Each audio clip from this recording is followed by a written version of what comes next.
in 2020 as security for a news crew where a viral video was caught of me recovering a stolen police rifle from a vehicle.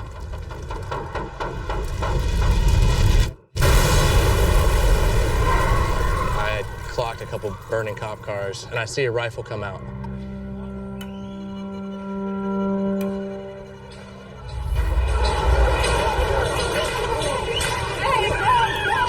Before he had any chance to do anything, I was already in front of him with my gun to his head, telling him to give me the gun, and I took it from him. All right, it looks like there's some type of weapon there. We're going to break away from that shot there. Not sure who that person is. Well, let's get going. Yeah, I'm ready. You want to bring that mic toward you, or? There you go. Mouth that thing, boy. No, you don't have to mouth it. You could carve it. We should cut the foam. Yeah, that would be pretty funny. A different for the guests. Never mention it. Yeah, Never. Like, don't even talk about it. Yeah. You want to show everybody your dented ass can? Oh, so, okay. So here's the story of the can that's completely dented, and yours is, and I thankfully also dent mine though. not like that. These came custom dent. Yeah, Brought so to you by Mark. I went to the gas station. I bought, I think, 8 A bag. of these. A bag. Yeah, and then which I had to make 2 trips up to the counter, and then I bought a couple rock stars for Kyle, and then I asked the lady for a bag. She put them in just one simple paper bag, and I was like, all right, that's fine.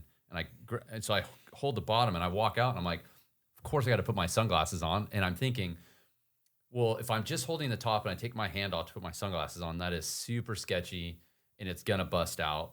But I got to put my glasses on, and I did it, and right in the front, and it just dumped everywhere, and they rolled out, and I went, there's people pumping gas, and they're all looking at me. I was like, dude, and they're rolling, and I was like, I'm not going to overreact, so I just walked over and kicked them and round them up to a corner. Why would you kick them? Dude, I didn't want to look like panic and run. Like You wanted to look cool? cool? The people that run and chase their receipts that are blowing in the wind, I'm not going to do that. So I just like kicked them together, and then thankfully the employee came out and like gave me another bag, and I was so embarrassed. Not new cans, a new Yeah, bag. so this one is actually kind of cutting your potentially lip. cutting my lip. Yours is thankfully standing up. There's one in there that won't stand up.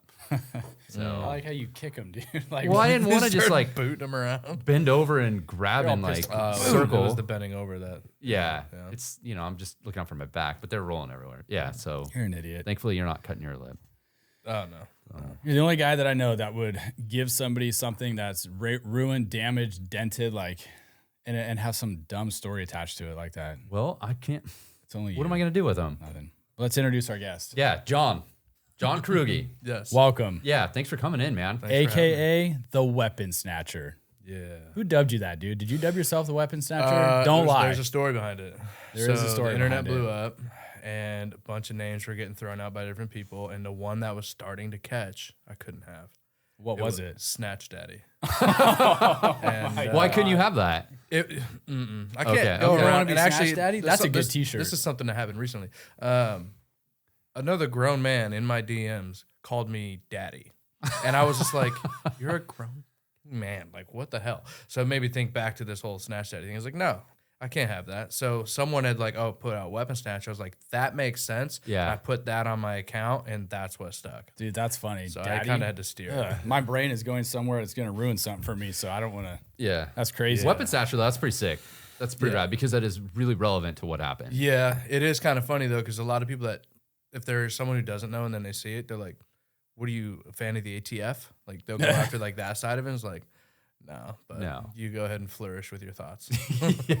That's funny. Mark and I were having a debate. We're like, I wonder if he dubbed himself the Weapon Snatcher, which is pretty cool. Yeah. Or did someone like give you that nickname and it just stuck? But It got thrown out. The other one was Uncle Hoodie, because I wear hoodies all the time. Yeah, and we did talk of quite a few times before you flew out from all the way on the East Coast. And I was like, hey, you're coming to California.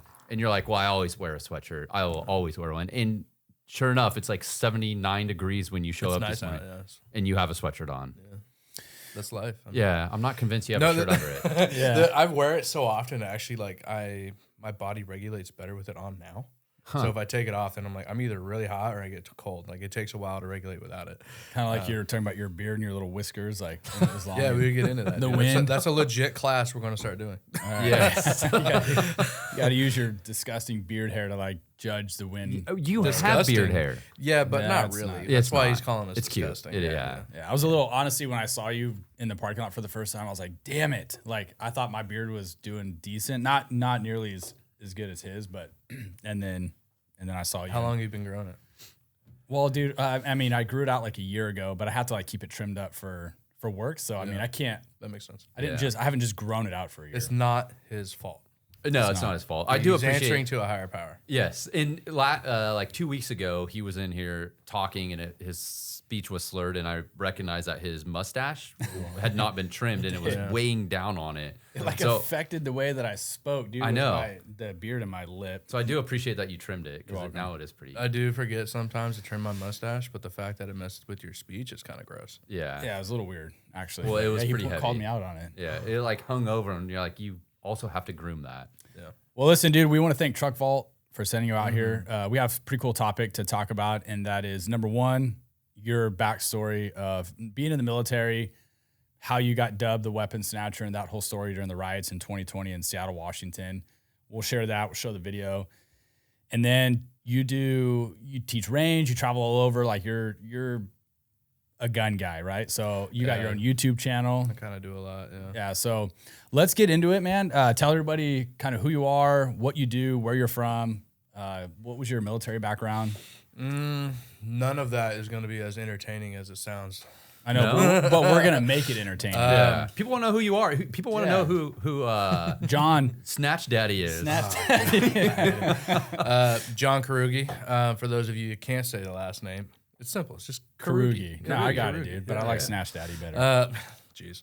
I was actually originally born in Southern California, but I mean, I have no memory of it. I grew up in Washington State my entire life, and I went into the Marine Corps. I went in a few years late than I anticipated. I had actually signed up when I was 17 for the delayed entry program, but family divorce took place, and then because of the nature of it, my dad contracting in Iraq and everything, like someone had to be home. Plenty of people joined the Marine Corps. Only one person can help my dad. So I didn't get into the Marine Corps infantry until I was 21, I think it was. Do you think that helped you? No, actually, it definitely hurt. Really? Yeah, I came into, and it comes down to, in my eyes, a very toxic culture in the Marine Corps infantry.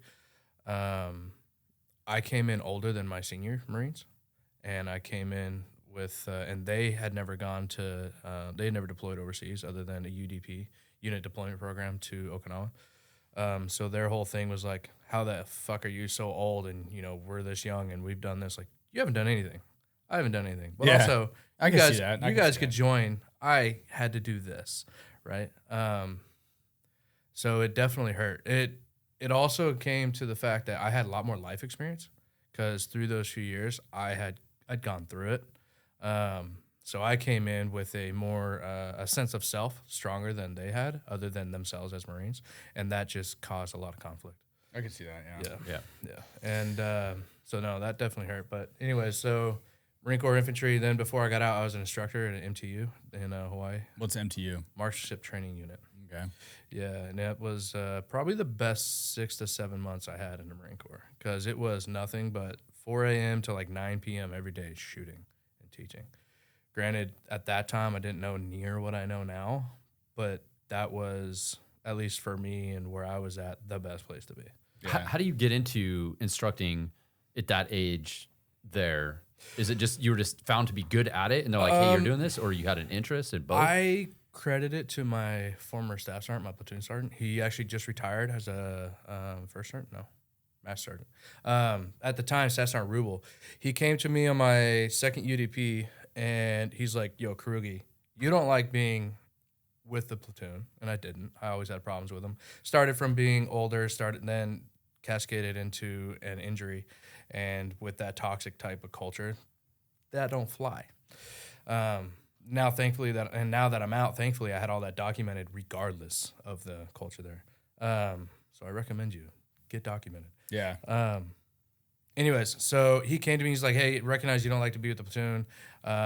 you like to be out in the field, but like you're coming up on your timeout. You've said that you're probably going to get out. What do you want to do? And I was like, I want to go to coach's course and I want to go work on a range. That was my immediate response. Like, I am tired of being in a barracks, not doing dick unless we're in the field and dealing with this stuff. I hate it.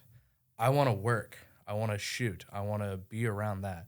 So the rest of the unit went off to Korea and he sent me to coach's course, which is actually a pretty legit course. Granted, the military, especially the Marine Corps, they teach you not to shoot. They teach you how to operate their weapons. And it's a completely different mindset. But all in all, like, that was great. That set me up for contracts in the Middle East. That set me up for having the experience that I did when I got out. So I got that, and then went on leave right when we got back from Okinawa. And the day I got back from leave, I moved out into the range, and I was FAP'd out, Fleet Assistant Program. So I went from my infantry unit 1-3 to headquarters, and they put me out on a range. And Pualoa Range, where that works, is it's down by Pearl Harbor, and it's 60 acres. You guys have that whole place. It's to yourself, just a handful of Marines, and you're in control of it. And and I took every opportunity I had, from all the other units to organizations to FBI sniper teams coming out, to my work's done. Cool. I'm going to go hang out with them and see what they're doing and learn what I can there. Yeah. Nice. So your shooting background started in the military? No, it started when I was born. Before that? Yeah. Okay. I grew up with firearms my entire life. You grew up in Washington, so I mean, you're going to be out hunting, I assume. Yeah. So my firearms background starts from my grandfather. My grandfather was president of the Houston Gun Collectors Association, which at the time, and I think they're still around, but not as big, was pretty big. My father grew up with that, where our gun collection has some pieces dates back to the Revolutionary War, with a main focus on the Civil War and the Confederacy. The reason why, because, well, my father and family's from the South, but the Confederacy, those firearms are worth more because they're from a country that doesn't exist anymore. Mm-hmm. Oh. So much more expensive pieces, harder to get. Yeah. Anyway, so my father grew up with those, and I grew up because of him, not just with those, but hunting. And what we did as a family, we went shooting. That's what we did. Very few times do I remember like us just going camping or doing something like that. It's like, yeah, we went camping a lot, but we were always shooting. So when I was, I want to say like 7 or 8 years old, I was like, I want to go in the Marines. Because they shoot a lot. Yeah. Like they have to shoot a lot.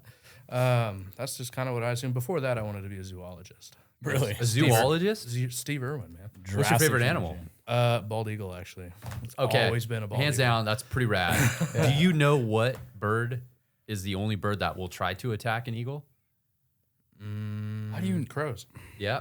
Nice, dude. See, I knew I liked him. Not just because you're beard, but Crows are territorial. Yes. Crows. Why do you know that? Dude, because eagles are amazing birds. They're really, really amazing if you do some research on it. And crows are also equally rad. They're both badass animals. I'm just they're weirded out that you know that. Yeah. They're largely the same, other than like Hey, John, bald eagles will hunt more. Do you want to just maybe ask Kyle to leave and we can hang out? What's your favorite animal? Yeah. Can't say bald. Is it a crow? Believe it or not, I really do like crows. I actually have I went up in Oregon and they have like the championship for chainsaw carving competitions. Oh, yeah. And I had a huge crow that's sitting on a stump carved out. So that's pretty rad. I also like a mountain lion. Mountain lions are like, they're pretty dope. Super silent. They're on their own. They just cruise around. Like they observe everything and no one really sounds like observes John. I have a cool mountain lion. John doesn't want to be a team player. He wants to be an individual. Sounds like a mountain lion, dude. I can't tell you how many reports I wrote as a kid about bald eagles. Like we had to do something with animals, but it was from memory. That's crazy. And it's something I still do in college. Yeah. If I don't have time to actually like do a book report, read a new book, I'll pull something from memory because I read all the time. Or Chat GPT. Yeah, no. What's your favorite Chat animal? TPT, like you say. I know. I say it wrong. Mine is an orca, killer whale, dude. Yeah. Okay. I've always loved, and I think that comes from my parents taking me to like Marine World, Six Flags when I was a kid, and I don't know, I loved them. Have you heard? And watching Free Willy. Have you heard recently about a specific pod of orca that they've been tracking for decades that hunts a wider variety of animal than the rest of the population? I have, yeah. They're insane. They'll I hunt just watched a anything. YouTube video on that. Yeah, Yeah. that stuff's interesting. It is, dude, they are incredibly intelligent animals. So a friend of mine, if you did not know this, you're not going to know this, but I know it doesn't make Did you sense. just but- assume my knowledge? Yeah, I did. At Marine World, a friend of mine, it was Tarzan for their doing the water skiing, all that. I have an entire side piece of Tarzan. Do you really? Yeah, it's my favorite book series ever. Wow. And That's for you, Don. I've written reports for Tarzan off of memory because I didn't have time to read something. Sounds fresh. like everything you write's off of memory. Dude. Yeah, there's a lot of. Yeah. There's a lot of the things funny- going on the over funny, there. The funny dude. thing is, like the comments I get back from teachers on it, this was really well done. It's obvious you know a lot about the subject. Like, yeah, I do. Kyle Read talks the a lot of stuff about memory, but it's just made up and doesn't make any. It's just jumbled. Yeah, well, That's partially true. People listening to this are going like, "Where is this going?" Yeah. Well, we're getting to the weapon snatcher. well, will, Tarzan and is Snatch life. Daddy is going to tell us. I can do this entire thing on Tarzan. And training I'm cops. fully prepared. Training cops on shooting as well. We'll get to that. But Yes, training cops on shooting. Yes. you want to know an interesting fact about me? I'm pretty sure you know it. I've never shared this publicly, but this might break the internet Okay. since we're talking about weird things. You get waxed. No, I don't get waxed. I was born with 6 fingers on each hand. Did you know that? No. You didn't know that? No, I'm kind of confused because I swear. dude. technically you only have 4 you fingers guys are and a looking at thumb. me super shocked right now. Yeah, I was born with 6 fingers on each hand. Look, I got my little nubs to prove it. You want to touch them? Is that what those are from? Is that from incest? Actually, no. Well, I am from Grass Valley, which is up in the hills, and I don't know, maybe, but That sounds very Pakistani. yeah, yeah, no, dude, I was born with 6 fingers, so I've never publicly ever said that. And usually when I tell people, I get the same look that you guys. So are when giving I me looked right at your hands, the second you said that, the first thing I noticed, I did notice your nub, but typically when and thank you for referring to it as a nub because it is a nub. how else am I going to call it? Well, I don't know. Some people are like, Genital that's a wart. herpes? Yeah, they're like, that's a wart, and I'm like, no, that's his a knowledge. nub. Yeah. No, well, the first thing I noticed, so like a lot of hands, they'll have a little dip when they hit that knuckle, and then the finger comes down. But yours are pretty straight on. Yeah. Well, that's due to my. Well, I've extra always finger. made fun of Kyle for having ET hands and ET fingers. So if So you could now put it- you know there's a sensitivity. if you look at his fingers, they're abnormally long and the ends are very wide, just like ET. And it's really funny because there's times when you grab stuff, Well, I'm like, dude. oh, it's ET, dude. Did you know ET's in Star Wars? No. Yeah. I actually don't even watch Star Wars, so I'm not a Star Yeah, Wars you can guy. leave. No, I will. You guys can bro down together, but I know you don't like Star Wars either. So don't even start. let's get into what happened get up back in, on in track. Oregon in 2020 Washington. or Seattle. Washington. Seattle, Yeah, I'm yeah. sorry. Yeah. We're just think. Oh, well, where we were was family and history. So father at gun collection, grew up hunting and all that, and then wanted to be in the Marine Corps because I figured they shoot a lot. And where that got me was infantry training because of my platoon sergeant, and then that allowed me to get. Well, I did some security contracts in the Middle East, but the one that I liked the most was as a firearms instructor because of that one class. That's Really? cool, dude. And now you're teaching. Now you teach cops. All Well, over. I teach civilians, everyone, cops, like whatever. Yeah. I've done a couple of special forces classes. I've done law enforcement specific when requested, but mainly civilians. And I've also taught in a couple other countries too. Wow. Well, dude. I want to share with people the video that did go viral, and you'll have to let us know whether or not you actually told the camera guy, like, hey, dude, get this on camera. Yeah, dude, we were talking about Shit's that. about to go down, and That's gonna be this will be disappointing. viral content if you get it. But let's watch the video real quick. I want to show everybody what it was, and then I have some questions about it, and then I don't know. Yeah. Let's just discuss it further because I think it's pretty interesting. Yeah, it is. All right. I want to be like Joe Rogan or like Theo Vaughn, where they got like this little producer off That's in what the I do. background. Yeah, and they're like, hey Jamie, play the video. You know, like, can we pretend as if we have that person here? And I'm like, hey Steve, play the video for us. And We're already past that. it'll play. We don't have anybody cool like that. Yeah. I use my roommate. So there's you, dude.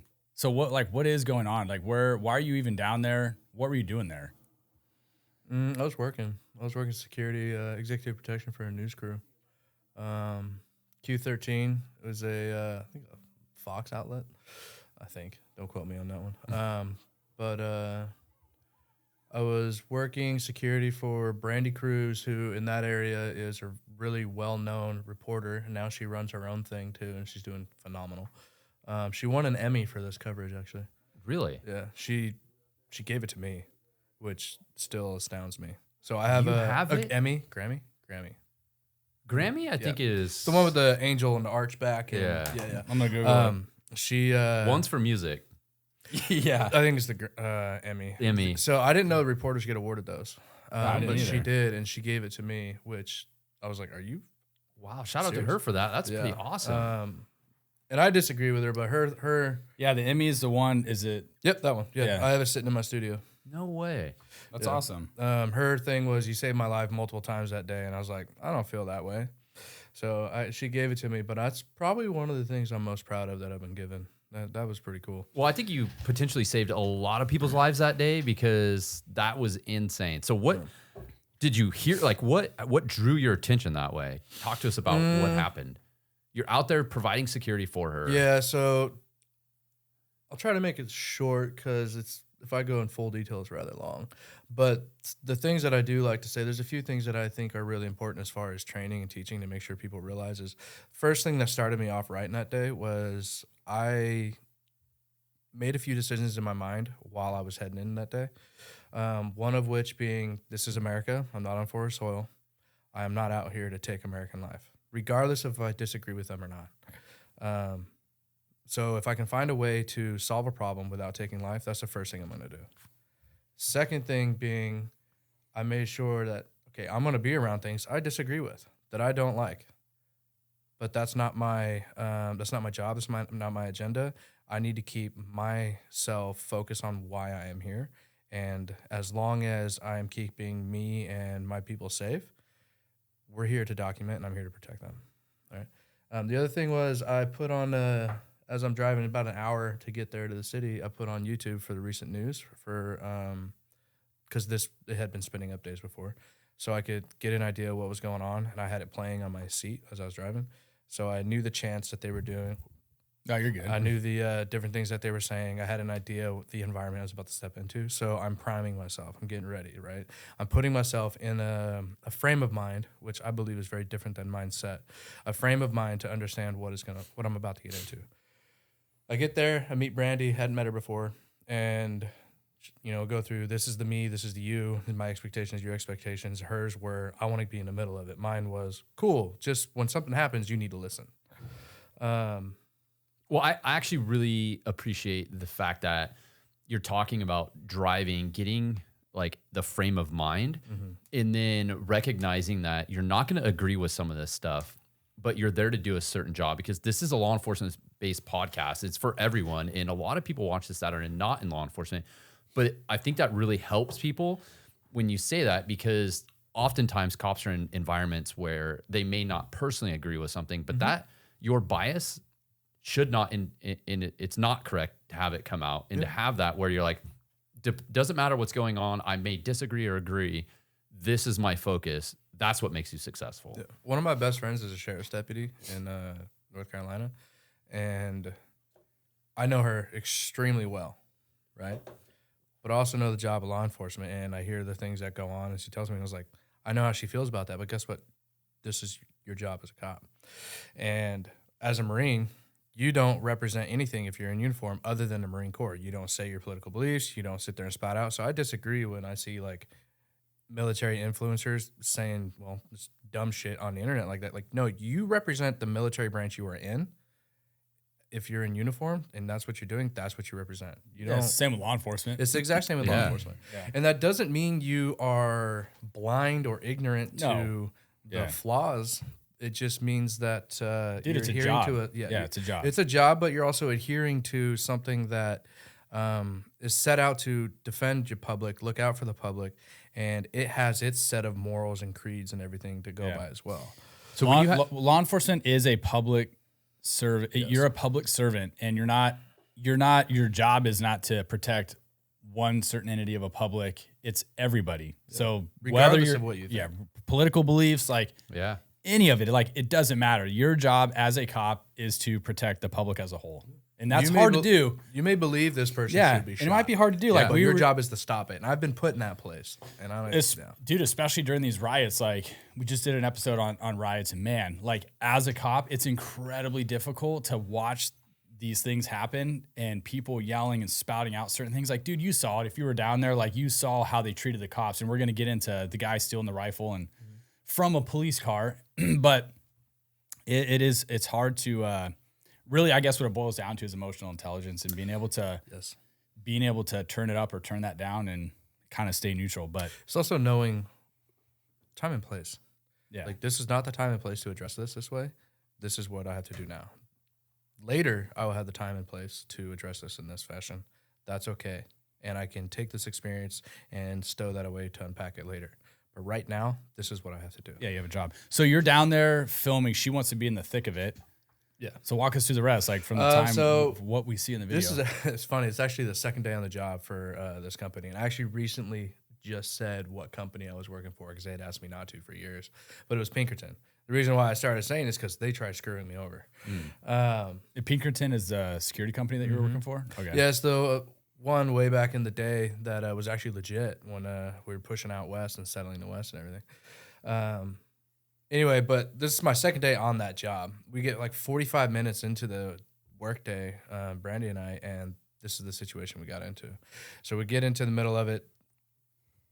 If you guys can like picture it a little bit, where you see on that viral video, those vehicles, to the left of it and down the street, there were already police cars burning there too. Mm-hmm. So I got up to a corner and I saw these vehicles, and the thought immediately in my head verbatim was, there's probably firearms in there. I need to keep an eye on that.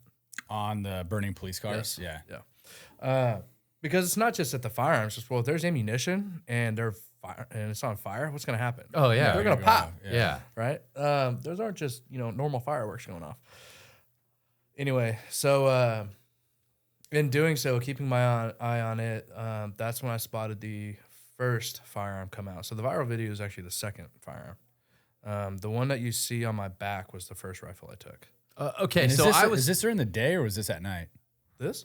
The clip of the clip. riot. It was like 10 o'clock in the morning, 10:30 in the morning, something like that. So because initially, I'm sure there's questions, and I'm glad you're here to like really provide perspective of this because you did have a rifle, and my thought was that's some contract work right there, providing security with the rifle. But so you had taken that rifle. And then the second one happened? Yeah, I decided I liked it and wanted to do it again. So you already took it from the first guy? Yeah. The first guy fired 4 rounds. 3 rounds, 4. 4 rounds? 4 rounds, yeah. And, okay, so nobody has seen that. So tell us about that. I have a clip of it from a Facebook Live, but you hear it. You don't exactly see it. Oh, you could hear it, yeah. Yeah. The first rifle. So what happened with that? So this guy pulled out the rifle and gets into the middle of the street, and then you hear this guy started screaming, clear the block, clear the block. He's yelling loud. We ended up met up with this guy later on, and the news studio bought his cell phone footage, and that's the footage I have too. Oh, really? Oh. Yeah. And as he's doing that, I had just told my reporter and cameraman, stay the fuck here. I'll be right back. I put him behind a marble column. Well, make sure you're hitting record. The video isn't their video. Oh, okay. Oh, that was a cell phone It's a video. different. Yeah. No. So the viral clip is of a different news station actually catching it. Okay. Because I had them in the safest place I could possibly put them. Mm-hmm. Technically, I failed my job as EP that day. I left them. But this came into a thought thing for me a couple weeks after this. It's like, okay, yeah, I know I failed my job, but I did the right thing. So why is that a failure? It's the difference between your job and your duty. And I define them differently for myself. We can get into that later. Anyway, so I stuck them behind. He's yelling, clear the block. And I had a Vertex sling bag on my back, and I was carrying off body. I had a plate in there, some sandwiches for later, another jacket to change into, some Licky Chewies, my pistol, extra mags, and what else was there? Medical gear. And I slung my bag and I drew my pistol. And as I'm drawing, I'm like, yeah, I'm probably going to get fired for this. But this guy is shooting into the police vehicle. And I knew, I've been around guns my entire life. Yeah, there's people around. This is not a situation you should be shooting in. but he's not hitting anyone. He's shooting into the police cars, and behind that is Nordstrom's and big. They look like marble on the outside, right? Who knows what's actually in them? Mm-hmm. We're not cool like the Romans anymore.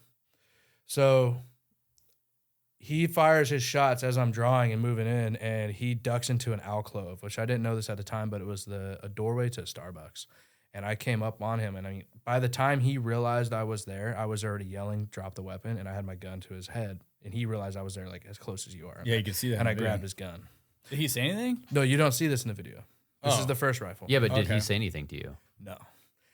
So I still don't know to this day what he was doing, but he was like this, down and looking away and screwing with the rifle. He was doing something. I didn't take the time to sit there and be like, "Hey, dude, what's going on here?" Yeah. I took it from him and I told him to get the hell out of here. More colorful language. Yeah. And then I cleared the gun. I left the mag and then I took apart the gun. So my thing was like, you guys know the term, I'm sure you do, the term tachypsychia. Nope, never heard of it. Your tone Seriously? sounded sarcastic. No, I'm not. I'm being I dead was like, serious. it means speed of mind. So when you're in stressful situations, and it could be a fight with your fiance, your wife, whatever, your mind will start racing really fast to solve problems ahead of time, right? In high stress situations like this or a combat or anything, it's the same thing. So a lot of people will come out and they'll say like, "Oh, I knew this was going to happen, so I did this," or "I felt this was going to happen, I did this." Well, what's actually going on is your mind is solving problems in mass before they happen, so you have a plan of attack when they do happen. But it's happening at such a rate that we don't realize it, right? I recommend if you reading On Combat and On Killing, and it'll blow your socks off if you haven't read it. Anyone getting into a job or a profession where military, law enforcement, EMT, anything where you're specializing in an area of trauma and death and everything, you need to read those. So you disassembled what did you? So I took the bolt carrier group and charging handle apart, put the bolt carrier group and charging handle in my back pocket, and then my initial thing was I'm going to leave the upper and lower separated, because if they get me, they have these are separate. If they get those together, well, I have those are separate. It's going to take someone who knows what they're doing to put them all together. But then they don't have the mag because the mag's lost in the ether. But then, so I got back to my crew around the corner, and this incident, no one had really noticed what I had done because we were tucked away, and they had all just ran when he was firing. So I was still relatively, low profile.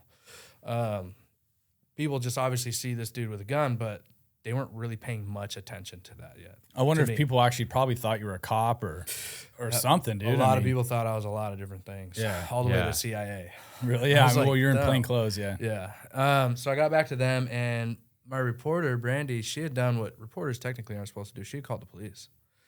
But Well, where are the cops in the? I mean, so this is the best way to explain this. So imagine a hurricane, right? And now every hurricane is relatively calm. But the storm all around, it's horrible. So imagine in the eye of the hurricane is right where I was, right?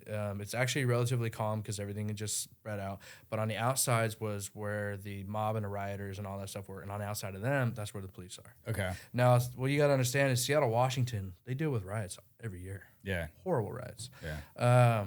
And they have a very well-trained police force in this specific area.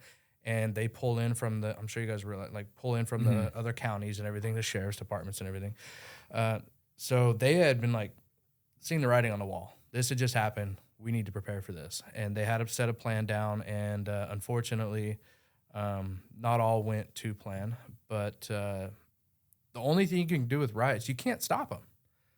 The only way you can do that, and I do not think this should be done, is roll in and kill everyone. I do not think that should be done. All you can really do is wait can for that definitely storm not be to done. pass. Yeah. Disperse, wait, they get tired. I watched yeah. a riot in Iraq, and this is one of the coolest things I'd ever seen. Well, that's probably be a little different. Yeah, The way and they handle it. the government and the special police there, they released their dogs on the civilians, jeez. and I was like, oh, that's savage. Yeah. The civilians up the ante. They went and got home and got their lions. What? And they brought lions, and they released the lions on the special police and their dogs. And I saw that, and I was shit. like, that is the coolest thing I've ever seen. That is so metal. Insane. Yeah. We don't have that going on. So right? don't riot in Iraq. Got it. Or don't let Tiger King out. Yeah. All right. So you went back. You've got this weapon taken apart. You're back with your crew. She's on the phone with the dispatch. She's handing me the phone. trying to get me to tell him. And at first I was like, this is ridiculous. Okay. But I told him what happened because all she sees is me because she didn't know why I left. She sees me come back with a gun in my hand. She's like, what did you do? I was like, I took it. I wanted that. I took it. So now I got my hands holding the upper and lower. I got my gun stuck in my pocket. Because remember, I was carrying off body, so I didn't have a body holster. And I did that for a specific reason. But now I got the problem. I got things are in my hands that I don't want in my hands. So I give her the phone. I refuse to take it again. And I put the upper and lower back together and I sling it because my eyes and my hands are now extremely important. And she's doing whatever she's doing on the phone, but she's also doing for work. She is updating Twitter, which sounds ridiculous, right? But that's one of the fastest. Well, yeah, but that's one of the fastest ways to get information out. So she's doing that, and again, no one's really noticing what's going on. I have us tucked back in a corner. They were all either running or facing towards where that guy was shooting, and he took off right the second I took the gun. I had told the police when I did have the phone in my hand, like, hey, this happened. I need you guys to get here. I need to get you this rifle. Okay, we're going to try to get some people out to you. So I gave her the phone, and I can't tell you how long it was. It could have been 30 seconds. It could have been 2 to 3 minutes, but it wasn't more than 5. This huge rush of people just comes past the corner that we were on. And I'm like, that was weird. Okay, maybe. And I'm thinking, like, maybe police are pushing them with gas. So I was like, well, I'm going to shorten this. I'm going to get this thing to them because I need to solve this problem. I come around the corner, and it's obvious there's no police down the street. I can see just fine. The way the street works, I was just a little more elevated than down the street. And I look left, and I see another rifle come out of a police car. And I immediately just pivot left, pull the pistol from my pocket, and I draw down, and that's where you see the video of me coming across the street. So the viral video is from the right. There is other footage from the left of me coming across the street and Nordstrom footage. And I took it from that guy. That's the viral video with the rifle slung on my back. Yeah. Did he say anything or? I didn't really give him an option. Well, we had talked about like, and I wouldn't have hurt him anyway. Yeah. Well, I get they are allowed, but I was wondering, like you could have shot that guy, but I should have. Yeah, but based on what you're saying, driving to that, what your mindset, or not your mindset, your frame of mind was like, we're on American soil. These are Americans. I may or may not agree with this, and you don't want to do that. So, I mean, that's a lot of discipline. Well, the thing is, like, hindsight being 2020, there is a part of me that I should have shot him because he killed someone a week later. Oh, no shit. Oh, wow. And I think about that. It's like, in my situation, I believe wholeheartedly I was right. Damn, what? There's no way I would have been able to know that, right? What happened with him a week later? Street racing. He lost. Pulled a gun. Killed the guy who beat him. Oh, my God, dude. That's crazy. Did the law enforcement ever identify him between that time and the street race? No, they were able to identify him later. I helped them identify. I went in with them because people had sent me a bunch of media during this time. Like, my stuff's blowing up. So I went in to help them, but they also didn't really need much help, in my opinion. They had tens of thousands of photos. Yeah. In that clip, there's a van. That was a surveillance van. They had camera equipment set up, and they were taking images. They have photos of everyone. Who's they? Law enforcement. Oh, okay. Seattle PD. Okay. Let's talk about why those guns being taken out of the cars. Like, I think we could all sit here and say that's unacceptable for a firearm to be taken from a police vehicle. And we see it happening. Like, it happens. Cops drive undercover cars. You don't securely secure your weapon. Like, it happens. Before we jump into that, I do want to give a disclaimer, though. The 2 rifles I recovered, I spoke with the officers they belonged to. The situation that was going on is the Seattle PD, they had prepared for this riot to happen. So they had stationed patrol cars in different parts of the city, right? So that the officers could get to them if they need to, for whatever reason, where they need to leave, medical, whatever. The police officers that the vehicles were burning that they belonged to, they could not get to their vehicles because they were surrounded. Oh, I believe it. No, I wholeheartedly believe it. I just wanted, because a lot of people on the internet over the years have been like, and I get this because it's all coming to me, is, oh, they should have done that. That was wrong of them. Why'd they leave them there? Should have had them on. No, Like, I'm not saying There's that. a lot of different reasons for this. I'm not saying that. Like, I wholeheartedly understand why they couldn't get back to their cars. I'm saying in general, if you're in, you know, in a police capacity or in an unmarked vehicle, like I drive an unmarked vehicle, and I need to have a system in place to like fully secure my weapon system so that if my car did catch fire in a situation like this, or any situation where it's on fire, it needs to be safe, secure if it gets broken into. And that's why, I mean, I think that's why, you know, TruckVault sent you here. That's why those guys are so important. And the systems that they make is to prevent things like that from happening.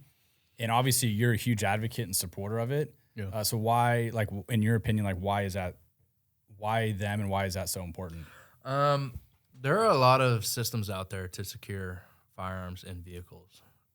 However, if a buddy of mine who's a firefighter in Seattle, he put it like this: if you know how things are put together, it's really easy to take them apart, right? And that's basically all firefighting is, especially in difficult times, which I know cops love firefighters. But, but when it comes down to securing a firearm in a vehicle, it's actually a relatively difficult thing. There's a lot of different systems that will claim to do it really well, but the fact is they're easy to defeat. Yeah. They're either the easier to defeat, or the more convenient they are to take, the more inconvenient they are when you're driving in your day-to-day life. So people just don't want to do it. Having a good balance of that for most people isn't easy to achieve. So in some way, you're going to either give your comfort or you're going to give your security. Being a smart-minded person, one would say that you give away the comfort. You don't give away the security, right? But in this particular situation, you had police firearms, and those weren't the only ones that were lost that day. There were some others that were taken and some others that were taken and recovered. But the problem is you're preparing for what may happen, not for what is happening every day. And that's what I think a lot of people forget too. It's like, okay, this is my day-to-day life. This is what I'm preparing for. This is what I have everything set up for. Well, you're not setting up for your day-to-day. You're setting up for that one day that's going to change your life. And that's what you want to be prepared for. So when you're dealing with something like TruckVault, whose main priority is the security of your firearm or security of whatever thing that you're putting inside there, taking away the convenience. It would be much more convenient in a lot of ways if I had my truck bed. Yeah. But my lifestyle and the things I do, my peace of mind and security of those things I work with that are also dangerous in the wrong hands is even more important than that convenience. And it's not just securing of your weapons. It could be body armor. It could be tools. My media kit. Your media kit. Yeah. I mean, construction tools. Like, they make multiple different options for your vehicles for a lot of different applications, not just law enforcement. Dude, they put these things in Teslas. Yeah. Yeah, and I think you just nailed it, dude. Like when you said comfort over security, I'm thinking, I think most people want that comfort of, like, you know, having a truck bed or the room in their car or whatever. But if you're someone that is like actively carrying firearms or, like you said, anything of value to you, I think giving up that comfort, like you do, you gave up the comfort of your truck bed to have their system in there because you travel all over and you're dealing with firearms all the time. Like, that has to be secured. Yeah. So, but there is the flip side of that is now I have a convenience. I can pull out those two drawers from my bed, open them up, and I'm right at work. I got everything right there. So there's a convenience to that. Well, the peace of mind, I think, is huge. And I have a personal story from that. Back when I was on the full-time SWAT team, we had unmarked cars. And there was no security in our trunks. It was just a key to open their trunk. And granted, all of our cars looked the same, but everyone's keys You're relying on covert. That's it. Yeah. But if you were to open that trunk, you had full access to all of our gear, flashbangs, ammo, shotguns, rifles, like machine gun, Terminator. all that. Yeah, but not having that security. And I'll tell you what, I was always very aware of what could happen, and I don't want to be the one that's responsible to having my car broken into and items stolen. So I actually had it where I had a cable that would go intertwine through all of my stuff, which you're talking about the convenience. It was not convenient because I'm wrapping it around my gear into another lock. So if they broke into it, then they wouldn't be able to steal the gear without having to defeat some type of cabling system. And same with my rifle. Actually, my brother's very good at metal fabricating, created like a lockbox drawer before TruckVault had all these other options. This was years ago. where I would have it locked and secured, and I felt good about it. And one of our teammates actually had their car broken into, and their rifles were stolen. So that's why, like, That happens all the time too. You hear about it happening all the time. Yes. So having something secure to keep your weapons, one, for your personal liability, and depending on what state you live in, you actually have to have that secure. You can't just leave it in your trunk. Yeah, they'll also prosecute you. Yeah. Yes. California, Which I think is bananas. Yeah, California's got a new law where if you leave your firearm in a vehicle unlocked or anything, then yeah, it's a misdemeanor now. Whereas I disagree with someone doing that. I disagree with them being charged for that. That's a total.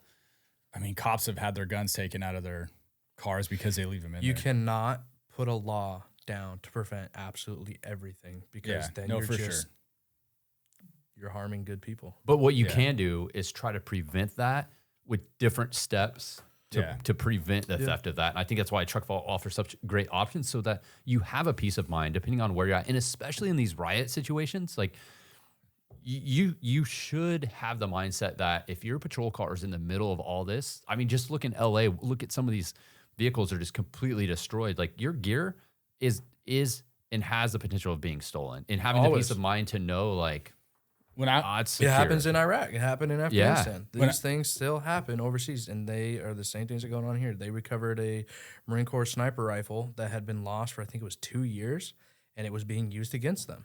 Yeah. Oh, I no doubt, dude. I mean, when I went down to the riots in 2020, I was in K9 at the time, so I drove my K9 car down there, and I left my dog at home, and I left all my gun, I left everything at home, like super minimal in my car, and people were like, "Oh, why are you taking everything out?" I'm like, because I don't want to be in a situation where like I get stuck and someone burns my car, and then like now my dog is in there, like or a firearm or something. Yeah, like I didn't even want to be put in that situation. Yeah. I think that's just the importance of, if you're in law enforcement and you have your patrol cars, really considering what you carry with you, how it's secured, and if you're going to some situation, thinking ahead, having that frame of mind of, I'm going to leave my car and I'm going to be on foot for hours away.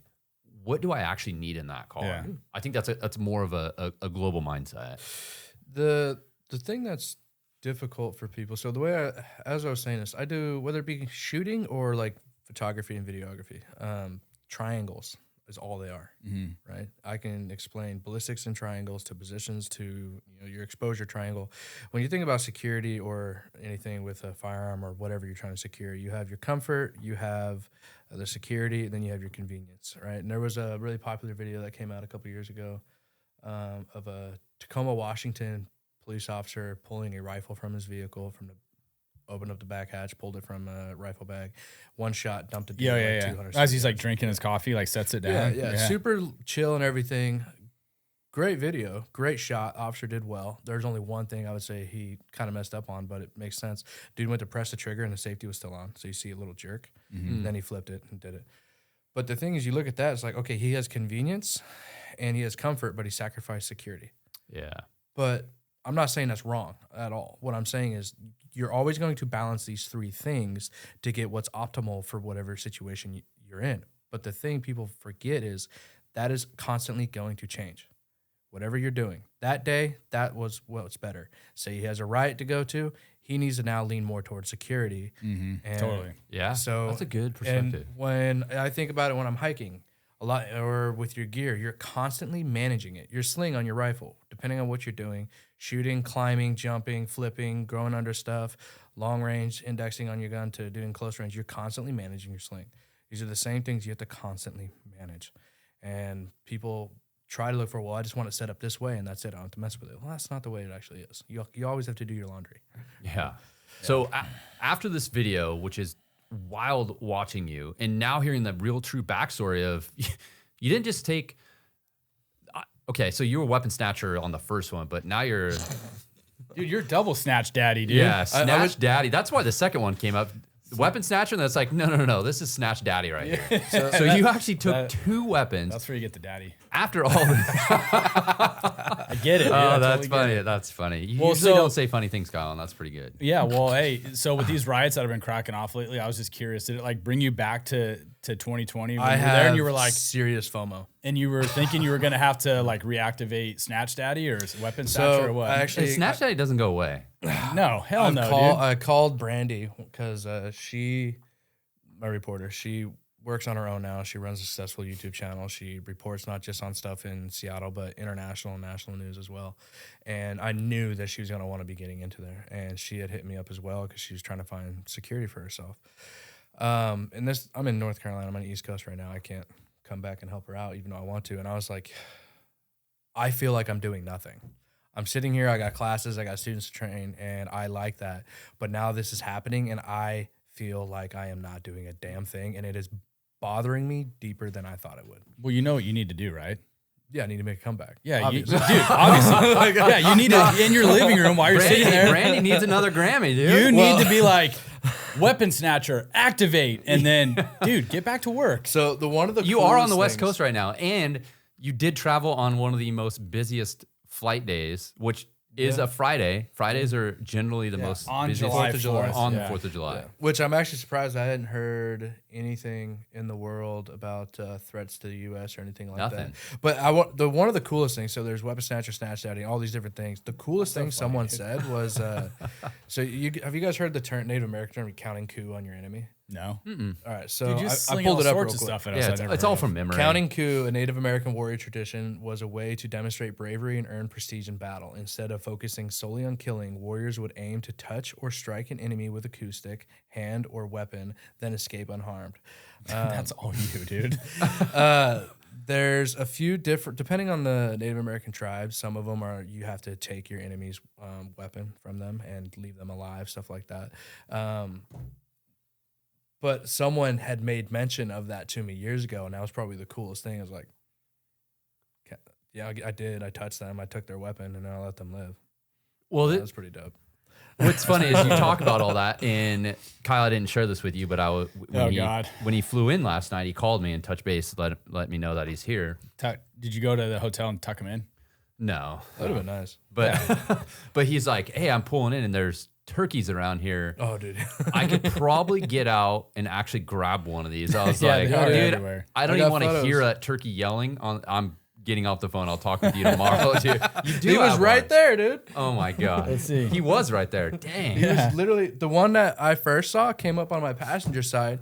Homeboy just poked his head up, and he's right there by that. I was like, this is a freaking dinosaur. Dude, they're everywhere around here. Yeah, and like I've seen turkeys my whole life, no big deal. But these dudes were in the middle of a parking lot, in the middle of town, just like, dude, they know they got the upper hand on us. They know you can't touch them. Well, they're like, they almost like taunt you. Snatch daddy's here. Let's see. I really wanted to grab that him. thing by its neck. Well, the one I took photos of was by my window, and I just rolled it down. He's just looking at me. He's like, God, I just want to grab you right now. And this morning was a jackrabbit right outside. I'm like, oh, man. Well, John, thanks for flying across the country, coming out here. TruckVault, thanks for sending John out here. This has been huge. The discussion of actually really talking about that video, because it is viral. Everyone's seen it. But to actually get the backstory and to know that you actually did that twice is wildly impressive. So thank you for doing that, putting yourself in harm's way to protect all of those people during that time, and to be out there to actually provide dignitary protection for Brandy.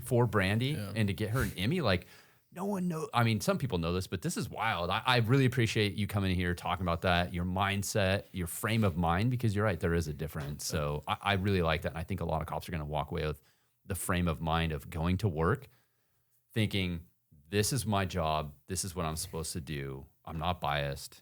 This is what I'm supposed to do. And Kyle was born with 6 fingers. Yeah. So ET makes sense. Yeah. Look, John, just look at his fingers really quick. Just hold up your fingers. No, dude, I'm not going to hold up my fingers. I'm going to cross them like this. Yeah. So what'd they do with them after they took them off? I don't know. My mom had them cut off at birth, so probably threw them in the trash. That's Could have made a necklace. That would have been pretty dope. You put them in your baby book with your navel. That's something they do in Seattle, dude. That's not a California thing. Yeah, and if they want, they can go to your YouTube channel. Yeah, the weapon today.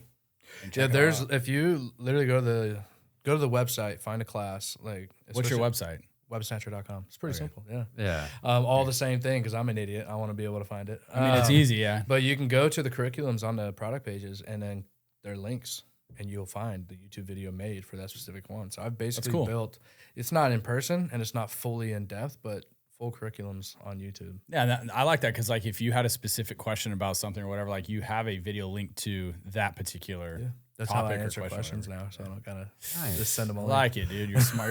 You're a smart guy. Yeah, he Don't- told don't- you he reads. Don't downplay yourself. I mean, you guys are all fucking. I'm blown away that Mark knows about crows, but I still can't get over that. Yeah, I can't. Do you get know over that. crows operate on a security system too?